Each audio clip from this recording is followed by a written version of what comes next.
Hello everyone, hope you are doing well. गिरते हैं शह सवार ही मैदान जंग में, लेकिन भाई ये कौन से शह सवार हैं जो सिर्फ गिरते ही जा रहे हैं? और कितना गिरोगे? इस तरह कौम की उम्मीदों को तोड़ा जाता है। मतलब हर बार हम आपसे उम्मीदें लगाएं कि अब परफॉर्म करोगे, अब परफॉर्म करोगे, लेकिन हर बार आप लोगों का तो ये वतीरा बन गया है कि हमें हर बार इसी तरीके से हमारी उम्मीदों को तोड़ना है। या we are a cricket loving nation, one of the largest. हम ये एक्सपेक्ट करें आप लोगों से इस तरह की परफॉर्मेंस से? शर्म होती है कोई यार। मेरी last video game plan by me मेरे व्यूवर्स ने यकीनन देखी होगी, जिसमें मैंने एक पूरा प्रॉपर प्लान आप लोगों के साथ शेयर किया था। उसका भी अगर 30% आप लोग इंप्लीमेंट कर लेते तो most probably the result would be different. अगर मैं वो game plan just like an observer आप लोगों के साथ शेयर कर सकता हूँ, वहाँ पूरी मैनेजमेंट बैठी जिनका काम ही सिर्फ ये है कि गेम प्लान बनाना, चीज़ों को इम्प्लीमेंट करवाना।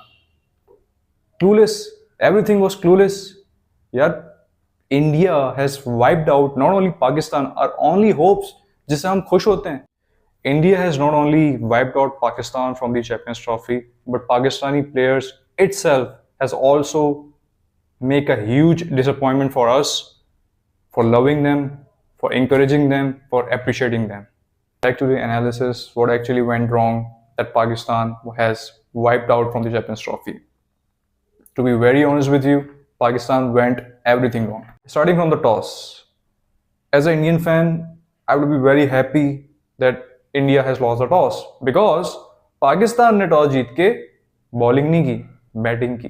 दुबई क्रिकेट स्टेडियम के जो स्टैट्स हैं, अगर आप लोगों ने देखे हो, जो टीम पहले चेस करती है वो ज़्यादा मैचेस जीतती है। लेकिन भाई top management, top planning. Starting from the openers Babar and Imam. आप लोग मुझे कमेंट सेक्शन में बताएं, इमाम क्या अच्छी रिप्लेसमेंट थी फ़खर जमान की?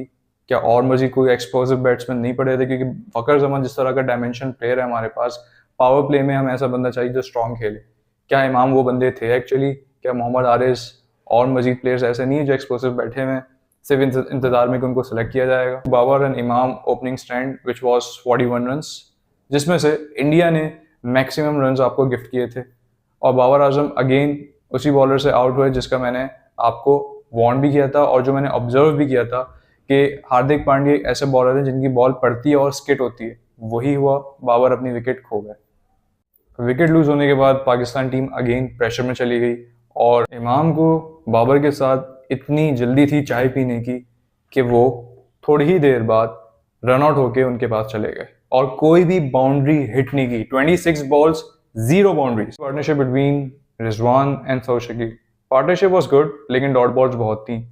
हमारा ये हमेशा गेम प्लान ही रहा है कि जब विकेट्स गिरती हैं तो भाई डॉट बॉल्स खेलो, सिंगल भी ना रहो, बस विकेट हमें लूज नहीं करनी। यार ये मॉडर्न डे क्रिकेट नहीं है। कैसे समझाऊं आप लोगों को? आप लोगों को खुद समझ में नहीं आती। ये मॉडर्न डे क्रिकेट बिल्कुल भी नहीं है। Just see Australia, New Zealand, any other cricket team. Having said that, Rizwan, Saud Shakeel जो भी अपना प्लान लेके आए थे, जैसा भी प्लान था, लॉन्च पैड का ही आप लोग इंतजार कर रहे थे ना कि हमें विकेट लूज नहीं करनी और हम आखिर तक उसको लेके जाएंगे।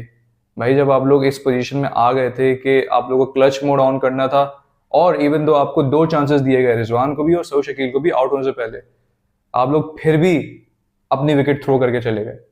रिजवान एंड सऊद शकील, आप लोगों ने अपनी विकेट थ्रो की है। आप लोग खुश मत हो ना अपनी परफॉर्मेंसेस को लेकर। जी, तो मैं एक और प्लानिंग का इनका एक लूज होल था कि जब राइट और लेफ्ट कॉम्बिनेशन सऊद और मोहम्मद रिजवान का अच्छा चल रहा था, रिजवान गए गुड, आपने सलमान अली आगा को भेजा। जब सऊद शकील आउट हुए तो आपको राइट और लेफ्ट कॉम्बिनेशन बिल्कुल चला के रखना था। राइट और लेफ्ट कॉम्बिनेशन जब भी चलता है, बॉलर को अपनी लाइन और लेंथ जो होती है उसमें उसको डिफिकल्टीज आती हैं, लेकिन हमने ये नहीं किया। हमने दोनों तरफ राइट ही लगा दिए, उसको भेज दिया हमने तैयब ताहिर को, और साहब ने क्या परफॉर्म किया, बोल्ड हो गए। फिर वही हुआ, खुशदिल शाह है। आप अगर उनको तैयब ताहिर से पहले भेज देते तो पाकिस्तान के लिए बहुत कुछ डिफरेंट हो जाता। ये देखें कि अटेंशन टू डिटेल्स हैं, ये छोटी छोटी चीज़ें अगर आप लोग इसको थोड़ा सा भी सही तरह उस हिसाब से कर लेते, results would be totally different. क्योंकि खुशदिल बहुत अच्छी फॉर्म में लग रहे थे, सलमान अली आगा भी अच्छी फॉर्म में थे। राइट लेफ्ट कॉम्बिनेशंस को हम वापस कंटिन्यू रखते, फील्डर्स को भी मुश्किल होती प्लेसमेंट करने के लिए, बॉलर्स को तो वैसी डिफिकल्टी हो रही थी। वही मिस्टेक हमने रिपीट की जब पूरा लॉन्च पर आप लोगों ने तैयार कर लिया अगेन सलमान अली आगा, खुशदिल शाह। यार ये इर्रेशनल शॉट क्यों खेलते हो? सलमान अली आगा क्यों खेला आपने? उस वक्त बिल्कुल रिक्वायरमेंट नहीं थी, खुशदिल शाह ने 6 हिट कर दिया था, आप 45 ओवर्स तक डीप जाते, आखिर में खेलते, हम आराम से 260 टू 70 क्रॉस करते और यही हमारा टारगेट था और ये बहुत ज़बरदस्त टारगेट होता। लेकिन आप लोगों की जल्दबाजी के चक्कर में और हम विकेट लूज कर गए। फिर आते हैं पाकिस्तान के one of the best allrounders Shaheen Shah Afridi. जी आपने सही सुना, वो ये समझते हैं, वो है नहीं, वो ये समझते हैं। वो आते हैं, plumb LBW out, umpire out दे रहे थे, उससे पहले ही शाहीन शाह ने रिव्यू के लिए कॉल कर दी। क्या कॉन्फिडेंस है बंदे में। शाहीन के बाद आते हैं नसीम। आप लोग मुझे कमेंट सेक्शन में बताएं, Shaheen as compare to Naseem ज़्यादा अच्छे बैट्समैन है, येस और नो। मेरे नज़दीक नो, उनको शाहीन शाह को पहले नहीं, नसीम शाह को पहले भेजना था। नसीम ने भी वही किया, इरेशनल शॉट खेला और वो आउट हो गए। टेल आती है, टेल का सिर्फ एक ही काम होता है, अपने प्रॉपर बैट्समैन को सिंगल लेके दें, बाउंड्री सेट करना उनका काम नहीं है। लेकिन ये बात उनको कौन समझाए। खुशदिल शाह खेला उसने अच्छा, आखिर तक गया, लेकिन वो भी जो एक हमारा था कि 250 तक हम पहुंच पाए, वो भी नहीं पहुंच पाए और हमने 50 ओवर्स भी पूरे नहीं खेले। अब आते हैं हम बॉलिंग पे। बॉलिंग मेरी नज़र में बैटिंग से ज़्यादा बुरी कराई गई और हमने एक प्रॉपर स्पिनर मिस किया। सुफियान मुकीम अगर होता हमारे पास, बहुत ज़बरदस्त होता। अब मुझे बताएं, पाकिस्तान दुबई में कब से खेल रहा है? इंडिया जैसी टीम या कोई और भी डिफरेंट जो भी खेल रही है दुबई में, जो भी मैचेस खेलेंगे, उनको पता है कि स्पिन डिपार्ट हमें स्ट्रॉन्ग रखना है। लेकिन पाकिस्तान वही टीम है जो सिर्फ एक प्रॉपर स्पिनर के साथ खेल रही है। शाहीन हमारी बॉलिंग स्टार्ट करते हैं। जैसे कि मैंने आपको लास्ट वीडियो में बताया था, शाहीन जब बॉल रिलीज कर रहे होते हैं तो उनका जो बॉडी वेट है वो राइट की तरफ जा रहा होता है, वो बैट्समैन की तरफ जाता ही नहीं है। लेकिन आज मैंने देखा उन्होंने थोड़ा उस पर काम किया, एडजस्टमेंट्स की, जिसकी वजह से उनकी बॉलिंग स्पीड 142 143 क्लिक्स पे जा रही थी। लाइन लेंथ अगर बिगाड़ दो तो चाहे कितनी स्पीड आप बढ़ा लो, कोई फ़ायदा नहीं है। तो शाहीन, लाइन लेंथ पे आपका कहाँ था दिमाग? कोई थी नहीं। आपको अगर हमेशा की तरह कोई चौका मार दे तो आप क्लूलेस हो जाते हो, फुल टॉस देना शुरू कर देते हो। कब सुधरोगे भाई, कब सुधरोगे? एक ही गलतियां बार बार कैसे कर लेते हो आप लोग? देन नसीम शाह को मैं बहुत हाईली रेट कर रहा था क्योंकि वो जान मारता है। आज तो वो ऐसा लग रहा था विकेट टेकर नहीं, वो सिर्फ रन्स को डिफेंड कर रहा है। भाई आप लोग विकेट टेकर बॉलर्स थे। खैर फिर क्या हुआ, शाहीन शाह ने वही बॉल कराई जिसका आप लोगों को मैंने बताया था, इन स्विंगर। रोहित की हमेशा ही वीकनेस रही है, आपने उसको आउट कर लिया। अब शुभम गिल का मैंने आपको वीकनेस बताई थी, उस पर आप लोगों ने काम क्यों नहीं किया? क्यों उसको इन स्विंग और आउट स्विंग और गुड लाइन पे बॉल क्यों नहीं कराई? स्कोर को जब हम डिफेंड करते हैं तो फील्डिंग को हमेशा टॉप नॉच रखते हैं। खुशदिल शाह ने एक बहुत ही डॉली कैच गिल का छोड़ दिया। फिर आते हैं विराट कोहली पे। विराट कोहली, यार आप क्या हो भाई, हमारे लिए एक डुआना ख्वाब बने हुए हो।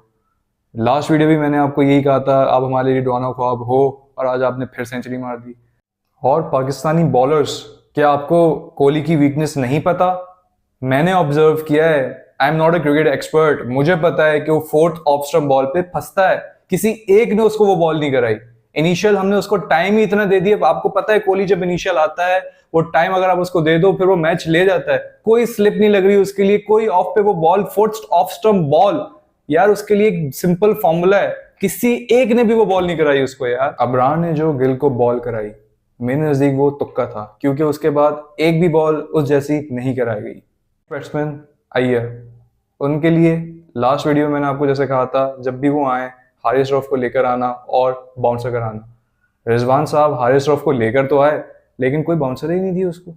यार उस बंदे की वीकनेस है, डेटा में मौजूद है कि वो बाउंसर पे बहुत वीक है, किसी ने भी नहीं कराई उसका बाउंसर, और उसको मजीद टाइम दिया और उसने भी कैपिटलाइज किया जैसे कोहली ने किया। रिजवान, आप एक बात बताओ, इफ़ यू आर सीइंग कि स्पिन मदद दे रही है बॉलर्स को, तो एक एंड पे खुशदिल शाह तो आपने लगाया हुआ था, तो भाई सलमान अली आगा आपका एक प्रॉपर अच्छा पार्ट टाइम बॉलर है, उसको आप 30 ओवर के बाद लेकर आ रहे हो। मतलब इतने ज्यादा लैप्सेस इतने बड़े मैच में कैसे? क्यों रिजवान, क्यों? नेशन वांट्स टू नो कि आपने इतने लैप्सेस क्यों किए पूरे मैच में? आप एज अ कैप्टन दिख ही नहीं रहे थे। आपके ऊपर जब भी कैमरा आ रहा था, जो हम ऑब्जर्व कर रहे थे, आपका बॉडी लैंग्वेज था ही नहीं। आप तो खेल ही नहीं रहे थे जीतने के लिए, आप तो पहली हार मान के बैठ गए थे। और वही हुआ, इंडिया हमें पूरी तरीके से तीनों फील्डिंग में, चलो रह सकता है कि उन्होंने भी बहुत बुरी फील्डिंग की, लेकिन आपने भी कोई कम बुरी नहीं की। बैटिंग में भी मार दिया, बॉलिंग में भी मार दिया, और ना सिर्फ इंडिया ने आपको हराया, अब खुद आप बाहर भी हो गए टूर्नामेंट से। लेकिन इंडिया ने सिर्फ हमें ये मैच नहीं हराया, पाकिस्तान ने अपनी परफॉर्मेंसेस कितनी घटिया दी हैं पूरे टूर्नामेंट में, आपने देखा है उसको पीछे मुड़ के? ना बॉलिंग होती है आपसे, ना बैटिंग होती है, ना फील्डिंग होती है, ना ही कोई कैप्टनसी है, ना ही कोई मैनेजमेंट है यार। 17 years, can you believe it? 17 years के बाद defending champion Pakistan group stage से ही बाहर हो गई। अब पीसीबी मैनेजमेंट हमसे कहेगी कि what are the solutions? Solutions are very simple, merit को तरजीह दो और मॉडर्न डे क्रिकेट माइंडसेट के साथ खेलें। इन लास्ट, आप सभी का बहुत बहुत शुक्रिया जिन्होंने मुझे प्यार दिया और मेरी कम्युनिटी में जुड़े। Again I have no words. इंशाल्लाह सफ़र बहुत बड़ा है, इसी तरह प्यार दिखाएं और इंशाल्लाह इस चैनल को हमें बहुत ज़्यादा ग्रो करना है और बहुत आगे लेके जाना है। एंड ऑल्सो आप लोगों के लिए एक न्यूज़ ये भी है कि आप लोगों ने अगर टैगलाइन पढ़ी होगी मेरे चैनल की, वो ये थी, the platform way you find everything, means के बहुत मुख्तलिफ कंटेंट्स आने वाले हैं, सिर्फ स्पोर्ट्स से रिलेटेड नहीं थे, और एक्सक्लूसिव कंटेंट भी आप लोगों को यकीनन मैं दूंगा और आप लोग यकीनन खुश भी होंगे। That, like, comment, share and subscribe the channel. Take care, Pakistan जिंदाबाद।